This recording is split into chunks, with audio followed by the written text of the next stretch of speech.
what you saw this morning with Boris Johnson and his U-turn, his 2-hour U-turn, for me, I saw it in a different light. The fact that he's been double jabbed, he's had COVID. He's got immunity coming out of his backside. I mean, the point is that of all the people in the world who probably didn't have to self-isolate, it was him.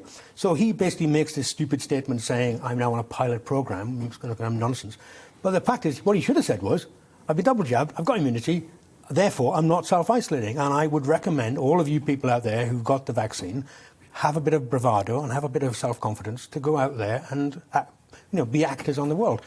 So by backtracking, the cowardice within government, that all it takes is a couple of tweets to kind of demonstrate the irresponsibility of the Prime Minister, let's not forget, and back in his box he goes. And that can't really help people's confidence on the ground.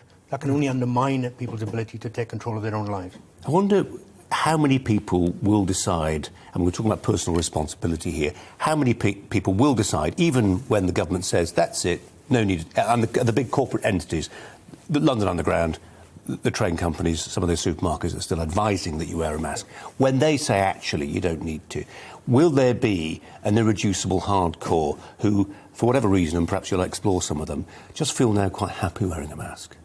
Well, I'm not sure people feel happy about it. As a matter of fact, I think people are fed up with the whole thing, to be honest with you. Even some of the... But there are lots of habits which aren't good for you, which we get used to. They become habitual, don't they? No, that's very true. But, even some of the independent SAGE advisors consistently say that they don't like masks and they want to get rid of them. The non-communist ones.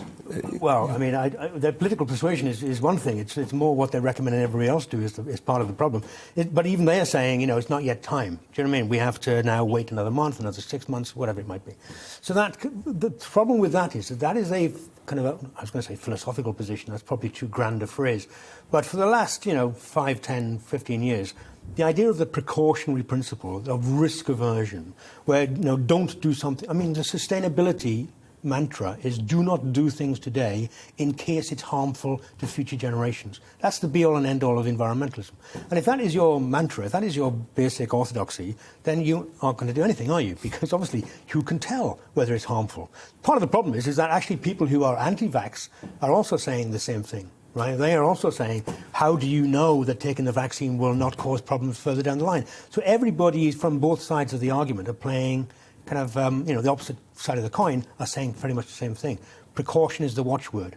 And that is, completely harmful to, being a player in the world, because you're always constantly saying, what I do may impact not now, maybe later, sometime in the future, in a detrimental manner, and that's risk aversion writ large, and that's fundamental to every government mandate you can probably point your finger to. Welcome to the GB News YouTube channel. You can watch us live 24 hours a day, catch up on your favourite shows, and join in the conversation in the comments below. Don't forget to subscribe, and you'll never miss any of our exclusive content.